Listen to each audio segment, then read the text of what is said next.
Bueno, le quiero dar la bienvenida a Karina García, doctora en ciencia política. Escribes este reciente libro que se llama Morir es un alivio.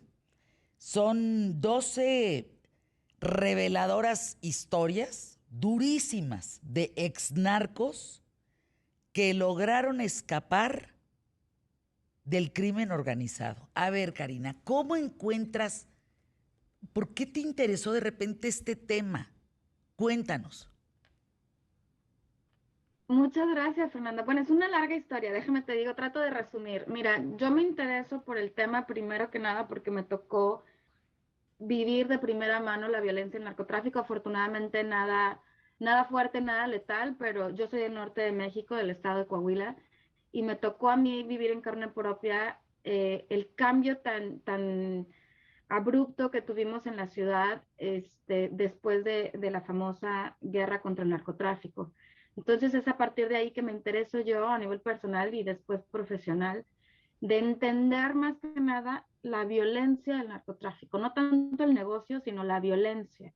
Porque en ese momento, te estoy hablando 2007, 2008, fue cuando empezamos a ver la mayoría de los ciudadanos como ahora sí que la violencia sádica, ¿no? Sí, sí, sí. Las organizaciones. Y yo empecé con la pregunta de cómo es posible que un ser humano sea capaz de, de torturar, de matar, de decapitar. Es decir, a mí lo que me llamaba y me sigue llamando mucho la atención es entender cómo se llega a ese punto. Entonces, así empieza mi investigación. Ahora, es una investigación que les quiero platicar a quienes nos escuchan, que ha sido reseñada en muchos medios internacionales, en El País, en Nexos, en la BBC. O sea, le pegaste al clavo, es lo que quiero decir, Karina, con estas historias de 12 ex narcotraficantes mexicanos que ¿cómo logras hacer ese trabajo? ¿Cómo contactas? ¿Cómo en algún punto has dicho que los narcos no son ni monstruos ni víctimas? Que también me parece un tema muy interesante. Pero ¿cómo logras contactar a estas 12 personas? Mira, originalmente yo tenía pensado entrevistar niños y jóvenes que hubieran sido víctimas de la violencia del narcotráfico. Y con esta idea yo pedí permiso en un centro de rehabilitación para hacer trabajo de campo. Yo hice el doctorado en Bristol, Inglaterra. Entonces yo regresé a México para hacer este trabajo de campo por 4 meses y honestamente fue por casualidad que yo encuentro a estas personas, porque mientras yo pasaba todo el día en el centro de rehabilitación. Entonces, en los tiempos muertos, eh, me encontraba con estas personas que me compartían su testimonio de vida y después de 2 semanas de estar escuchando decenas de testimonios, me di cuenta que había muchos temas en común y que todos desembocaban a que se metieron en narcotráfico. Entonces, historias de violencia doméstica, violencia de pandillas, abuso infantil, etcétera, todas desembocaban en que, digamos, en ese involucramiento en la violencia y narcotráfico, y es ahí es donde cambio un poco el enfoque de mi tesis doctoral para entrevistarlos a ellos, y fue así que los encontré. Los narcos que entrevistaste no justifican su entrada al narco porque no tuvieran otra opción, sino porque querían más que un empleo informal. ¿Es correcto? Karina. A ver, contactamos a Karina, por favor, producción. ¿Me escuchas, Karina? Sí, yo los escucho bien, ¿me escuchan? Es que Perdón. te quedaste como cuando dicen helada, ahí, congelada. Sí, Los ¿me narcos escuchan que, ahora? te decía yo, sí, los narcos que entrevistaste no justifican su entrada al narco. O sea, porque no tuvieran No, otra opción. no, y lo que te comentaba es que hay un contexto muy grande en este sentido. O sea, lo que en realidad creía que esa iba a ser su excusa tal vez, o su versión de los hechos. Retomamos la Y llamada, producción, por favor, con Karina García, si eres tan amable, porque no tenemos buen audio. Hay una parte en el libro que le contesta a Lalo, dice Lalo, cuando yo mataba no sentía nada. Sabía que alguien tenía que hacerlo. Para mí era un trabajo común, como el de un militar o un policía. Yo sabía que si alguien tenía que matar a alguien, pues se tenía que hacer y ya. Para mí era normal. Son escalofriantes las frases, lo que contestan estas 12 personas en este libro que se llama Morir es un alivio. Porque de tener una vida de narcotraficante y pasar a ser un exnarco en México, pues para ellos no era un asunto menor. Está contado desde los ojos de un sicario.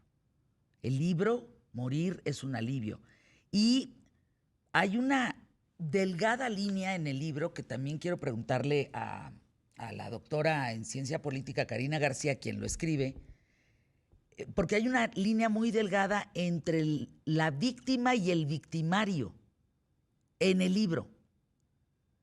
Y vuelvo a lo mismo, es como cuando ella dice, los narcos no son ni monstruos ni víctimas, valdría la pena ver cuál es esa línea, porque tú no puedes ver a una persona que mata como está narrando Lalo, que lo hace, que porque es parte de su chamba y que es normal, pues no lo puedes no ver como monstruo. ¿Qué te dejó este libro, Karina? ¿Qué te dejó este trabajo?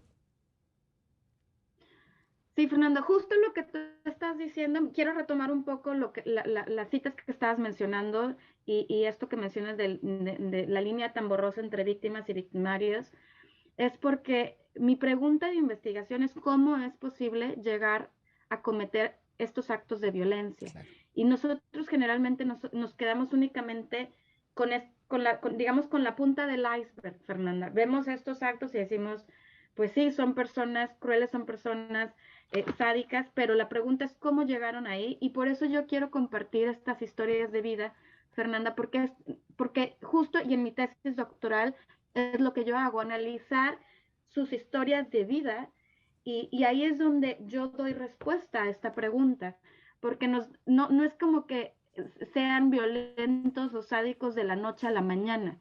Y esto es con una perspectiva de prevención. Es decir, no es para justificar los actos de estas personas, sino para intentar entender cómo se llega a ese nivel de violencia para poder identificar mejores planes de intervención y prevenir, ¿no? Que se llegue a este punto. Entonces, si tú me preguntas a mí, y ese es el mensaje del libro, es hay que conocer las historias detrás, hay un sistema socioeconómico que básicamente es un caldo de cultivo. Yo los invito a que lean estas historias, ustedes se van a dar cuenta de lo desgarradoras que son hombres que sufrieron muchísimo abuso de niños, tortura de parte de sus padres, abuso infantil, pobreza extrema.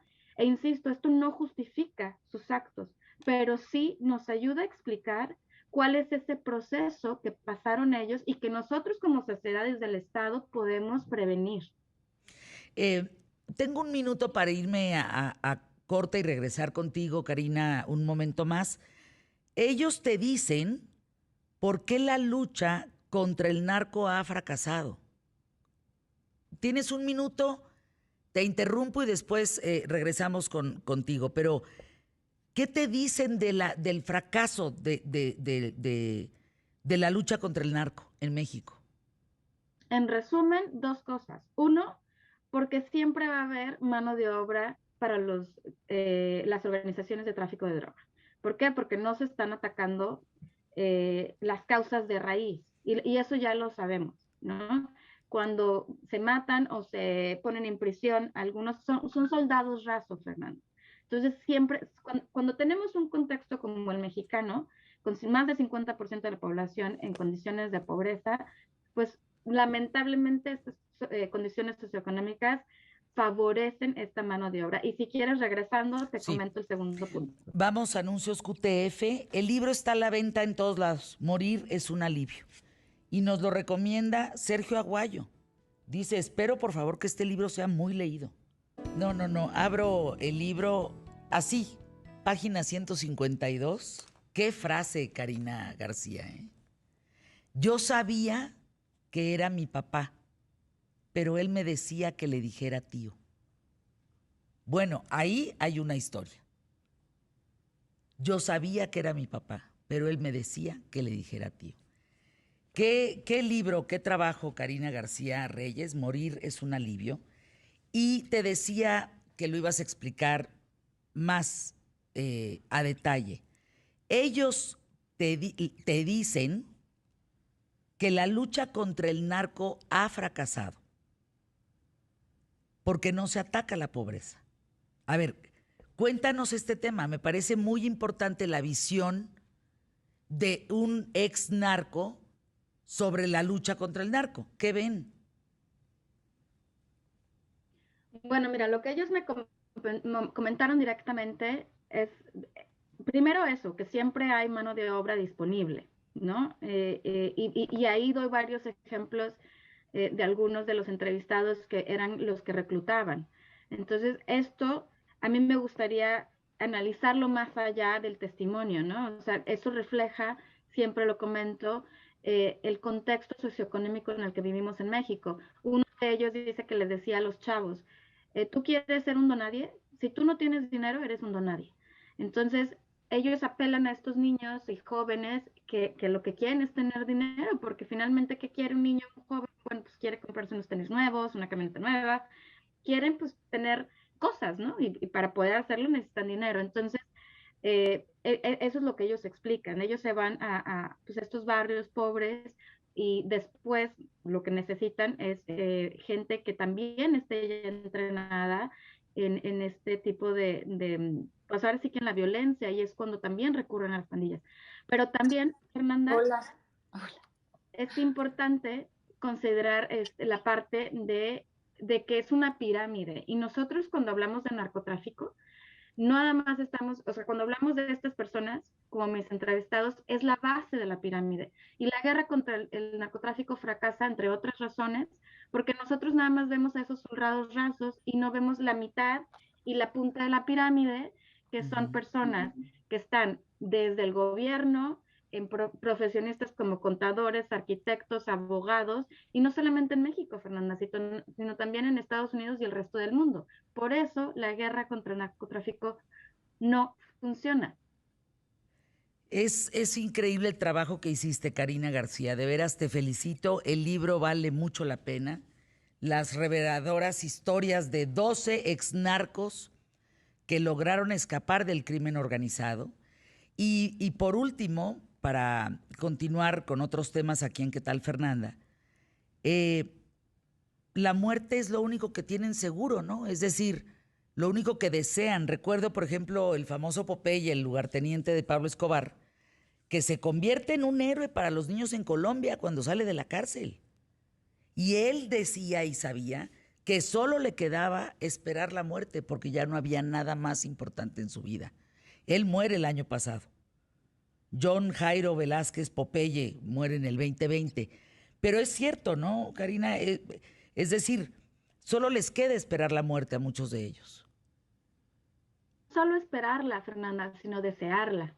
Y ahí es donde yo siempre recalco que es muy peligroso tener una generación tan grande y que está creciendo con cada año que no les importe morir porque su vida es tan compleja, llena de tantos sufrimientos, que lamentablemente ellos crecen esperando la muerte y deseando la muerte. Entonces, tenemos que verlo como sociedad y como gobierno. ¿Qué podemos esperar de una generación que desea la muerte y que ve la muerte como un alivio en condiciones de vida en donde el sufrimiento es la constante? Pues gracias, Karina García, por estar aquí. Morir es un alivio. Esta es la portada para quien está en televisión. Es roja para quien está en radio. Con letras blancas dice morir es un alivio. Y pues tiene varios casquillos, ¿no? Evidentemente varias balas, ¿no? Y de casquillos. En la portada, editorial Planeta. Gracias por acompañarnos.